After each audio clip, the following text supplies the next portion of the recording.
Okay.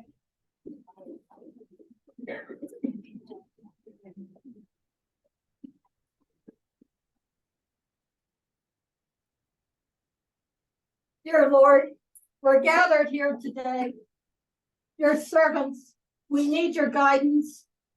We are fighting the good fight, and we need your backing and the information that we need to win this battle.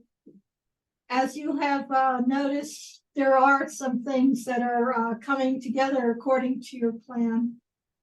But we need more support. We need to find a way to beat the Democrats and to restore this beautiful nation that you have gifted us with. This is our heritage. And we want this heritage for our children and their children and into eternity. In this we ask of you, Lord. Amen. Amen. John Yeager, lead us in the pledge.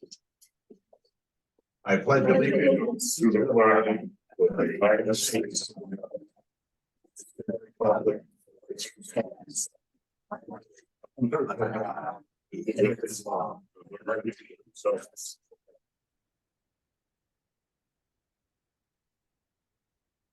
Does anybody have any announcements they would like to make before the program gets started? Yes, I do. Go ahead, Sarah. Hi, I just want to tell everybody, anybody that's interested, I am doing texting and it's for Tucson city limits. It's for the 412 initiative that they're going to vote, I think, next week. So we went down to Pima County, several of us, and we texted over 6,000 votes. Wow. 6,000 texts out to the community, but they still have more, and it's really easy. You just do it on your cell phone, you copy this message, and you just take this number and push it and it goes. So I took 10 more pages on that. I'll be busy all weekend. It doesn't take that long, but if anybody's interested, see me and I'll cook you up, get you going. But it's not hard, and it's something you're doing to stop this initiative that's going on Tuesday. They're trying to get through in Tucson, which is, I don't know, connected with the 15-minute city and all the negative things that we don't want. And so I lost my train of thought, so I guess I'm not. Thank you, Sarah. So yes, it was a really fun day. There were actually 8 of us between the United Republicans / LD PCs. There were PCs from almost every precinct, but if you see my cast says the LD 19 Liberty Team, well, we had a texting duo with what they call themselves the LD Mighty LD 921. Not one person showed up. We won the duel. So all of us Green Valley folks that are PCs, we won that duel. It was a very fun day. Besides, we all worked together. We got to know people from all over. The owner that owns that St. Philip's Square, he owns all those restaurants in there, and he delivered boxes and boxes and boxes of pizza really for us. So it was great. I see Abe is on. So after this is over, we can stay for questions and answers. Hey guys, how are you? Right.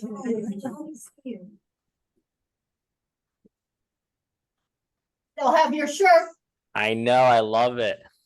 I got mine on too. It'll show on the screen, maybe I do. Okay. Say hi. Say hi. Have you guys been watching what's going on at the border? It looks like a complete mess. So I guess we're kind of waiting for Yale. He was with us a minute ago, and we did all our little things. And Hey, I am here now. Okay, Yale, you take it from here. Okay, I want to welcome Abe to the United Republicans for Arizona. He's a good friend of ours, and we also know that not only did he run and we believe win the Arizona Attorney General, but he also is now well connected to what's going on with regard to election integrity. He obviously just mentioned the border and so many other issues. And I want to thank Abe for taking some time out of his extremely busy schedule. And Abe, the United Republican for Arizona is all yours. So go ahead. Thank you, Yale. Thank you, everyone. And I appreciate you guys having me again. I remember when I came down there during our primary, and that was one of my favorite events there. And it's a beautiful office you all have over there. And right now it's crazy times that we're living in. It's even crazier than when I came and visited you last. But something I want to talk about is our lawsuit. And, I really want to make sure people understand our lawsuit and what we're doing and how we're fighting for election integrity right now, and why I believe we're ultimately going to prevail and make history. So everybody here remembers November 8th, 2022. We all remember Maricopa County's machines going down right at 6:05 a.m. it appears. And we all saw, how the response was. It was so despicable, in my opinion, right? Where you had these election officials, they didn't extend the voting hours. They were just lecturing to the people they were supposed to serve. It was a great shame, and it was an attack on democracy itself. So, and you have the media covering for them. But, me and Carrie Lake, we've been in our lawsuit separately, but, it's actually been kind of feeding each other in many ways. But some of you may or may not know, after our election, we were down 511 votes, and out of 2.5 million. Can you believe that? It was the closest race in Arizona history at down 511 votes when you look at it percentage wise. And we had our lawsuits, we were fighting our lawsuits. And at the time, we keep discovering new things, everyone. And this is why ultimately we're going to prevail, because we know what happened and we won and we have the votes. So what you saw was Secretary of State at the time, Katie Hobbs, knew a lot about some interesting issues going down in Pinal County, if you can believe it. Pinal County had a screw up of an election as well. And she decided not to give us any of that information or anything like that, didn't release it to the court. So you have that issue. Then you had Maricopa County refusing to give us key evidence that we were asking for before our initial trial back in December. So you had all of these issues come to light, and we were being ambushed back in December. I mean, we didn't know what was coming. And in many ways, that was the greatest blessing. And I say that the government's incompetence, and quite frankly, to me, the government's corruption and what they were doing by withholding this information is going to lead to their downfall. And I say that because after our election contest back in December, a week later, Maricopa County gave us the provisional ballot data just for Maricopa. And we had the RNC go through it. And what we discovered was that there were hundreds and hundreds of voters who were high propensity voters. So these voters are those who voted in 2018, 2020, or even the 2022 primary. And that's quite unusual for provisional ballots. Provisional ballots are usually, say college kids who just moved to the state, or people who don't know the laws regarding a registration, but these are consistent voters. So, and what we discovered, is that these provisional ballots were overwhelmingly Republican. And it makes sense because provisional ballots were done on election day, where we were winning 70+% throughout the state. So that is what's so fascinating about this case. There's been close elections throughout history in our country, but there's never been an election where on one single day you had an overwhelming amount of Republicans vote. And even in Pima County, right? In Pima County on election day, we were winning 65% of the vote. And that's liberal Pima County. So this is why we're so confident we're going to win. So we have the votes. So there's currently 8,500 uncounted ballots in the state.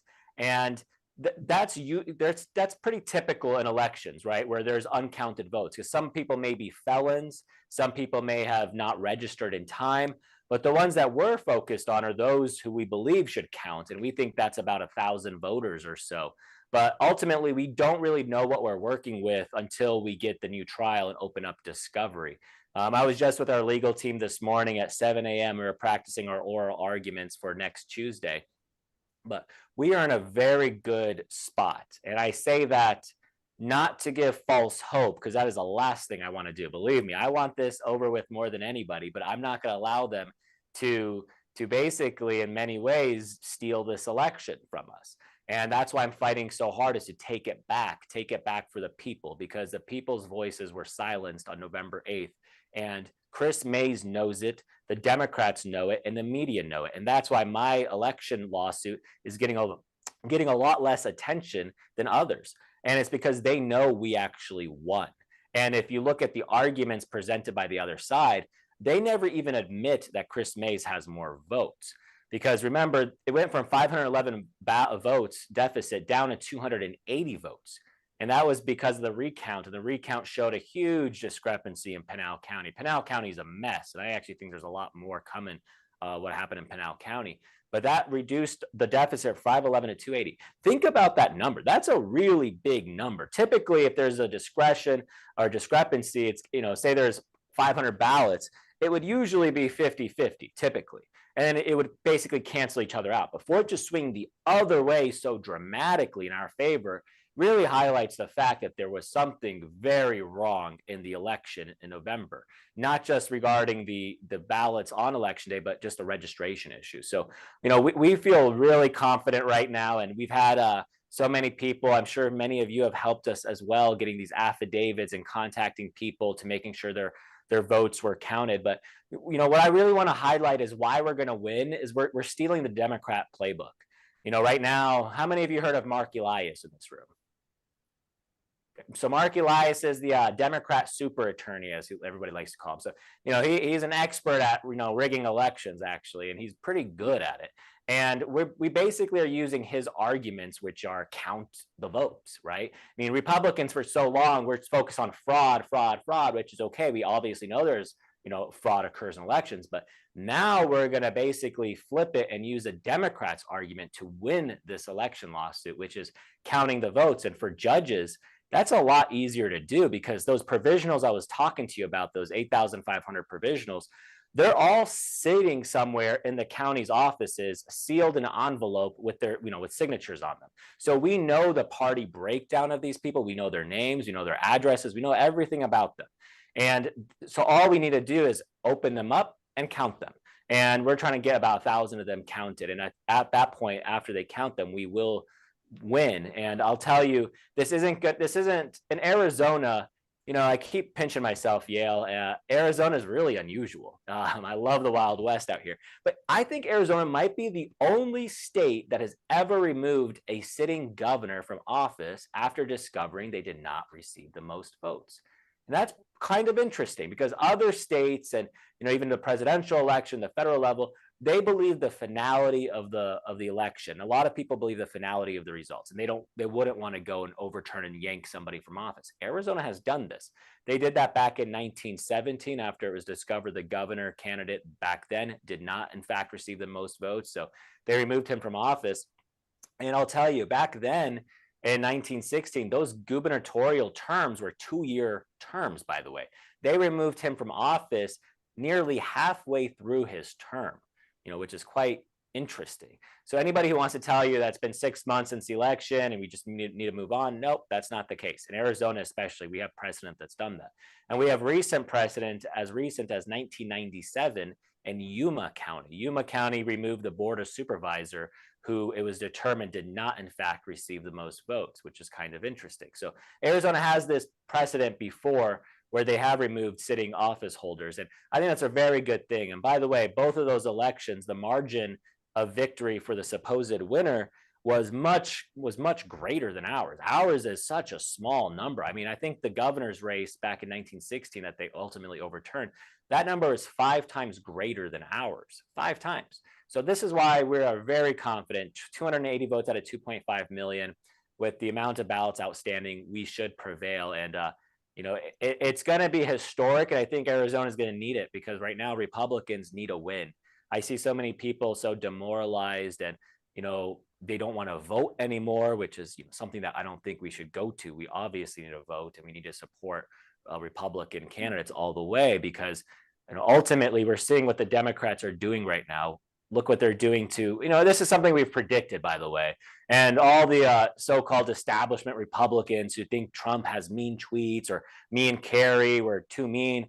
What are they talking about? The Democrats, look what they've done to us. They're the party who doesn't believe that we need a border. They believe that anybody can come across. And what we're witnessing down today, especially, is the most shocking thing that I've ever seen. And it's so humiliating to us as a nation to have our border so desecrated, not just by the amount of illegals entry, but what they've done to the environment. You know, Democrats are the ones who want to scream about environment and climate change. Go clean up the southern border, because what we're witnessing right now is a total trashing of it. But besides that, the Democrats are also the party that believe men can get pregnant and that they don't know the definition of a woman. And this is what we're dealing with. We're dealing with crazy. And it's okay to call them crazy because their ideas are insane. This is not the same Democrat Party that we're used to. Now, quite frankly, I really like Robert F. Kennedy Jr. I think he's doing a really good service to the Democrat Party, and hopefully he can wake some of them up.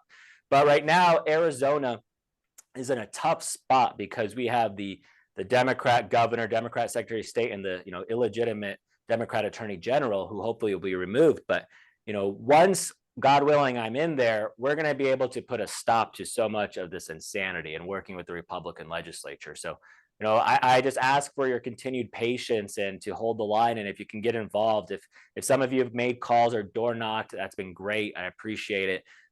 We've had an outswelling of support all across the state to try to rehabilitate some of these voters. And I feel very confident that we're going to win. And it's going to be hilarious because we're going to win using the Democrat playbook.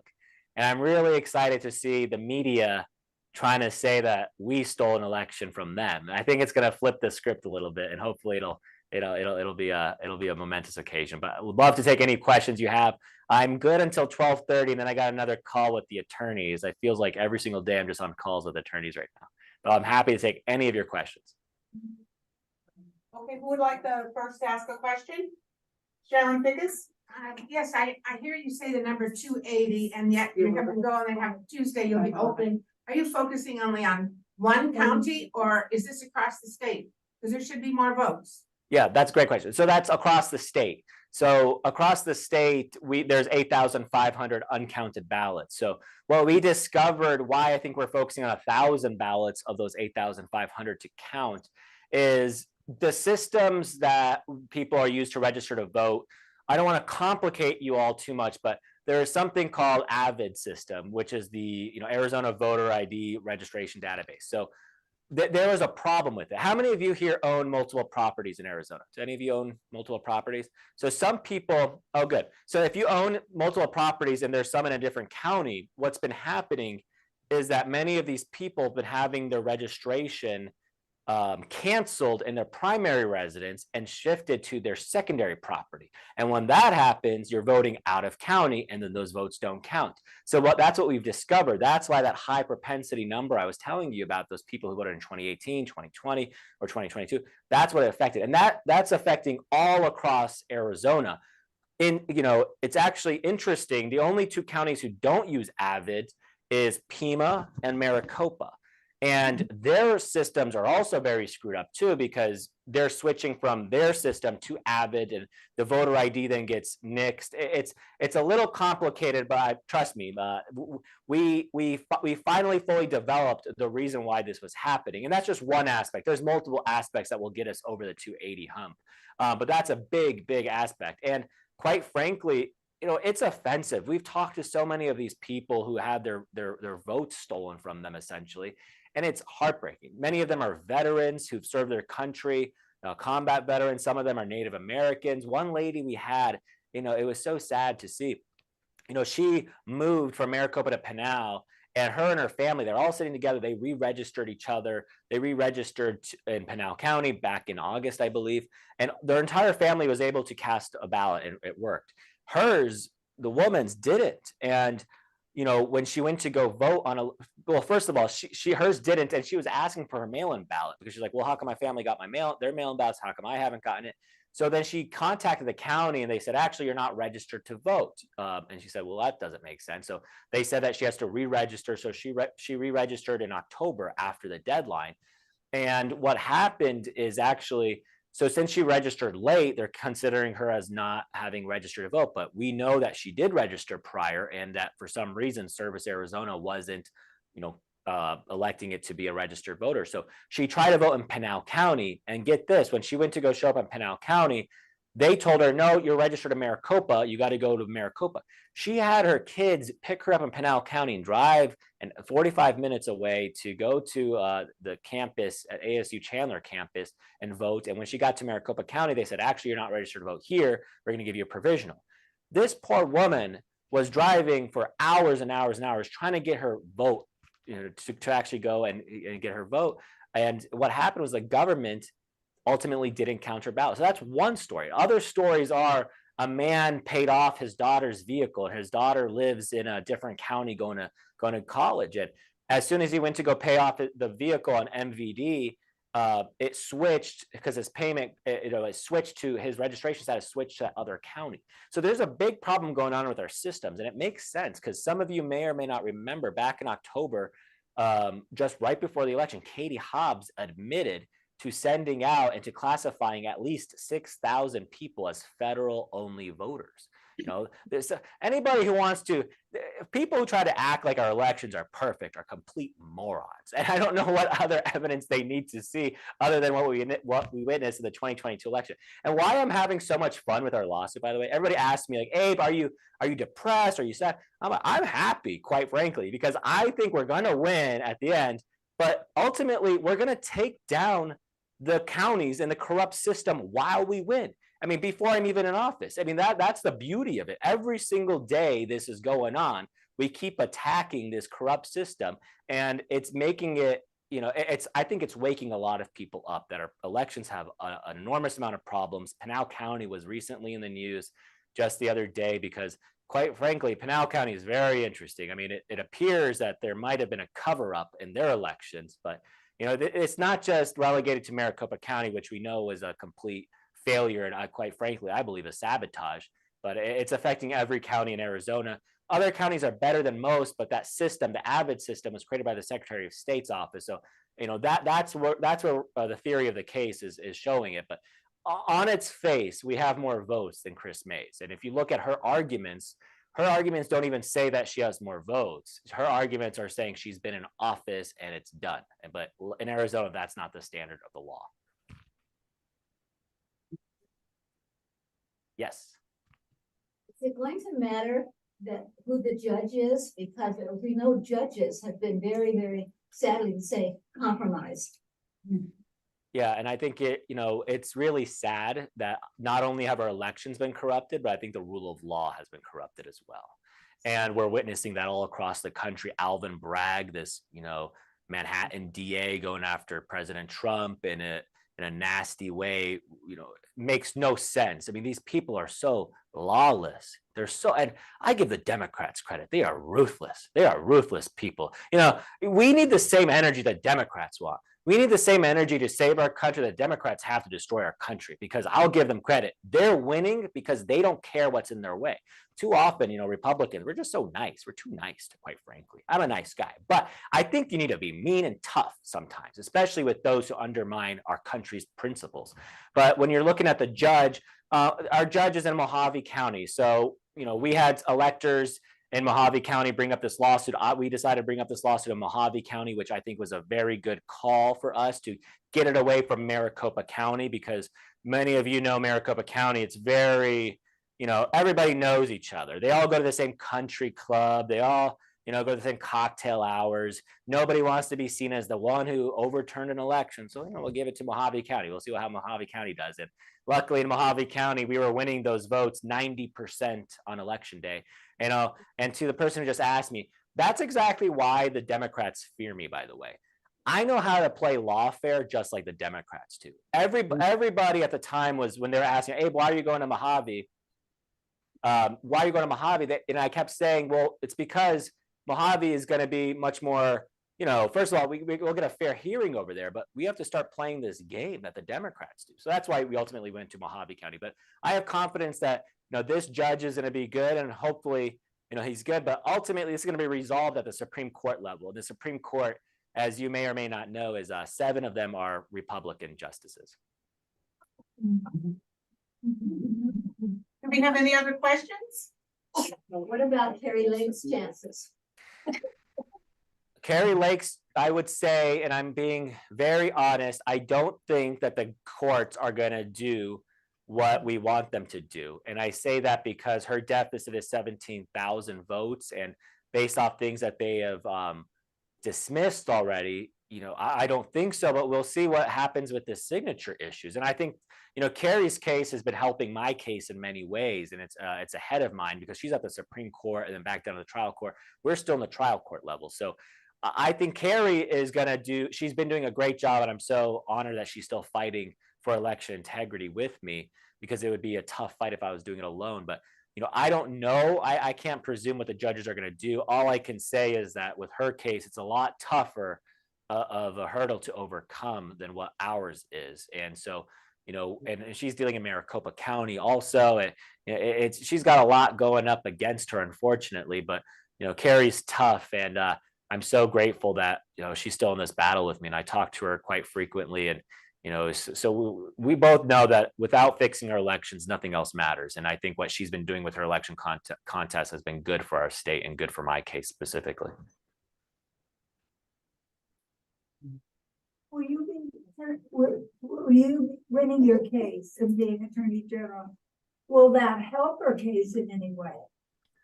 It's her case will probably be over. I mean, our case, I don't expect to win our case until, my attorneys think November, which I think is too long from now. I'm hoping it's August or September still. So, ours is just so, we're still in the first stages. Hers is ahead of ours. So her case will be resolved faster than ours. So her case is going to be done by the time our case is resolved. So I don't think my case hinges on hers, but her case, incidentally, actually hinges a lot of it on with us. Her case is helping my case out much more so than my case is helping her case out, if that makes sense.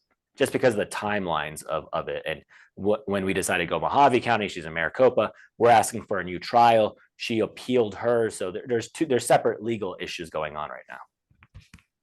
I was just wondering, if you were Attorney General, is there any way you would be able to help us, or pension, or any of them that are, that were part of that corruption? Sure. The best way to help is to make sure what happened in November 2022 never happens again, and to hold those who did it accountable. And, you, as AG, I'm not the king, so I can't just go in and, do an election contest over again for the other parties. But what we need to do and what we got to focus on is 2024 so quickly, because if I get in, say November of this year, we got less than a year before that they try to, screw up this election like they did in 2022 and 2020. So we have plans already in place. I'm actually starting to talk with the attorneys that once we do, God willing, take over the office, we have plans in place that we're going to do so that we can ensure that the 2024 election is going to be honest and free and fair. So I won't divulge too much into what we've got planned, but we do have plans, and I think it's going to be very favorable. And I think the media and even the establishment, they're gonna go with it, because you can only screw up an election so many times. I think until the courts have to get involved. But we've got plans for what happens when we take over office. Obviously, election integrity is gonna be one of my top priorities. Okay, Sylvia? This coming Tuesday, next week, are you going to Garrett Lewis's beer club for men? No, I'll be in court on Tuesday. So that's my court day, is on May 16 up in Kingman. So I'll be in court on Tuesday. All right, thank you. But hopefully in June or July or something, we'll figure it out with Garrett. I'll be fast with this, but one last issue that really gets to me. Remember our constitutional convention way back when Benjamin Franklin, when they came out, somebody asked Benjamin Franklin, I think it was, what kind of a government do we have? And he said a republic if we can keep it. And I never hear the word republic from anybody on our side of the aisle or on the other side. It's always democracy, democracy. And frankly, right now that hurts me. I want us to be a representative republic. Yeah, and it should hurt you. And unfortunately, we don't have a republic anymore. And if anybody thinks that we do, God bless them. They're probably just naive. Our republic has long gone. I think what we're trying to do is restore that republic, but what we're living in is not a republic. It's not a republic when you have the government going after the top political candidate on the Republican nomination side with these witch hunts. It's not a republic when you have the DOJ openly, deciding not to go after the president's son, who was obviously involved in many crimes. And it's all documented on a laptop. It's not a republic when you have the intelligence agencies who are able to come up with this fake story about the Russian disinformation on a laptop. So although I agree with you, our country is supposed to be a republic, it's not. The democracy term I use, first of all, the media uses it all the time. And, if you're explaining, you're losing. So you have to kind of adopt some of these terms that they've been using already. But right now, our country is hurting. And when Trump, I don't know if you saw the CNN town hall yesterday, but when he says our country is dying, it is dying much quicker than any of us anticipated.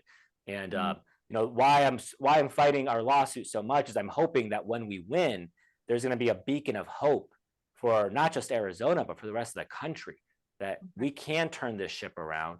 The laws are still there with honorable people who are willing to fight, and also judges who are willing to do the right thing.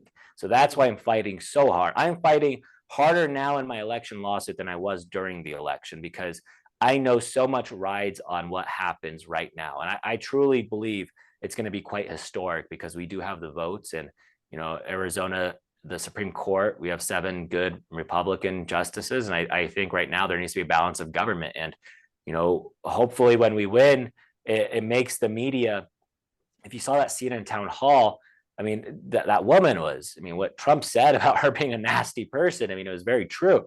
She was talking about how there was no rigged election in 2020. How could she say that with a straight face? Here you had in Arizona, the judge is extending voting registration deadlines by 2 weeks. They knew exactly what they were doing to rig an election. And, when people tell me, oh, you can't talk about elections, and that's what they're hoping. That's what they're hoping for, is that it becomes so toxic to talk about elections that nobody dares to talk about a rigging of an election. It's like something that you cannot say. Well, I'm always going to talk about it, first of all, because I've lived it. And when we win, I'm going to have the authority to talk about it. So that's why I'm excited about our lawsuit right now. Well, never gave up in 2016. Hillary Clinton never admitted she lost. So, we need to be, I don't know. Persistent. Anyway, thank you. Any other questions? He's gotta go. He's got to go. Thank you very, very much for broadcasting with us here. We are 100% behind you. Many of us that are PCs and worked with Anastasia and Dave Smith getting out with your legal team, and we're behind you in anything we can do to help. Reach out to Yale, and we will reach out to our PCs and our members here. Thank you very much. Well, and I want to close just by saying I'm fighting because of all of you. Honestly, it's every time I see your faces and hear your questions, I want to restore that hope for all of us. America has given me everything. It's given my family everything. It's why I chose to serve the country in the Army. It's why I became a prosecutor.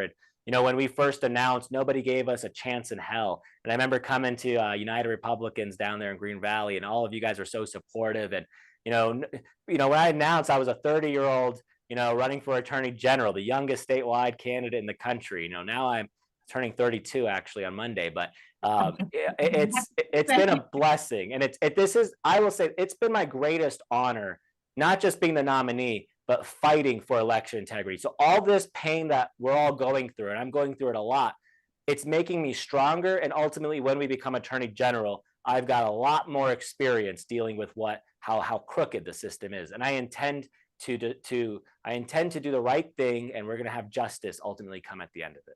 But I want to say thank you all so much. I appreciate it. Thank you very much. Let's go win. Thank you. Thank you, guys. And we thank you very much also. I want to say one thing on behalf of you is, and everyone should know this, every time we've reached out to Abe and have him talk with us, no matter what the forum, he has been agreeable and has taken time out of his schedule. And that also is very unusual. So thank you, Abe. Good luck. And again, give us, get a hold of us anytime you need something from us, and safe travels. Absolutely. Thank you, guys. Thank you.